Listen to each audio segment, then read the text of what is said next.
Hey guys, welcome back to Scoop's Garage. Today we're going to be covering the universal windshield install on a 1985 Honda Rebel. I'm going to give you a quick look at the bike and then we'll start removing the windshield and getting into the mounting to show you guys how it's mounted. This windshield is called a streamline. It's a universal mount, but it is suggested to fit the Honda Rebel. Now we'll get into the mounting of the hardware. Okay, we got it zoomed in.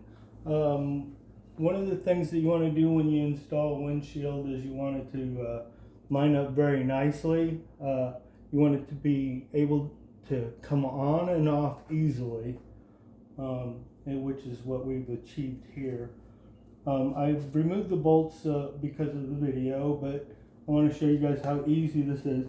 Now on the Honda Rebel, when you install a windshield like this, the turn signals have to come down, and they'll come down out of the triple clamp and down towards the Honda logo down here.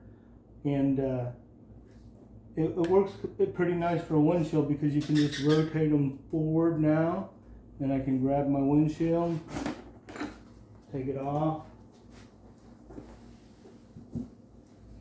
and then just rotate them back and ride. They stay in place. Anyway, when you get into the mounting hardware, I have placed a leather strap underneath the universal mounting strap.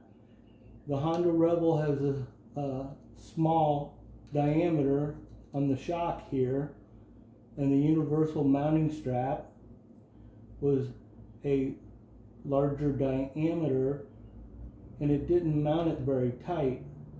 So I took two pieces of leather, one for each side, wrapped it around it, and I used a zip tie to hold the leather in place while I put my mounting strap on it, and it worked out pretty nice. And they're pretty solid. They're real solid. One of the tips other tips I want to give you guys is on the Rebel, on those universal mounts, they're pretty flimsy. And so this is representing the rod that was on the windshield. When it drops down through the hole, I let it drop all the way to the triple clamp, and I let the wind push it up against the top of that chrome shock nut right here. I hope I wasn't standing in front of that. Anyway, they're on top of that shock nut. And other than that, just take your time on your alignment of all the parts. And you know, if you're going to buy a universal windshield, buy a good one. And I think you'll have pretty good luck with it. Anyway, any questions or thoughts, you know, shoot me a comment at the bottom. We'll answer it. Thank you for tuning in to Scoop's Garage today, and we'll catch you next time.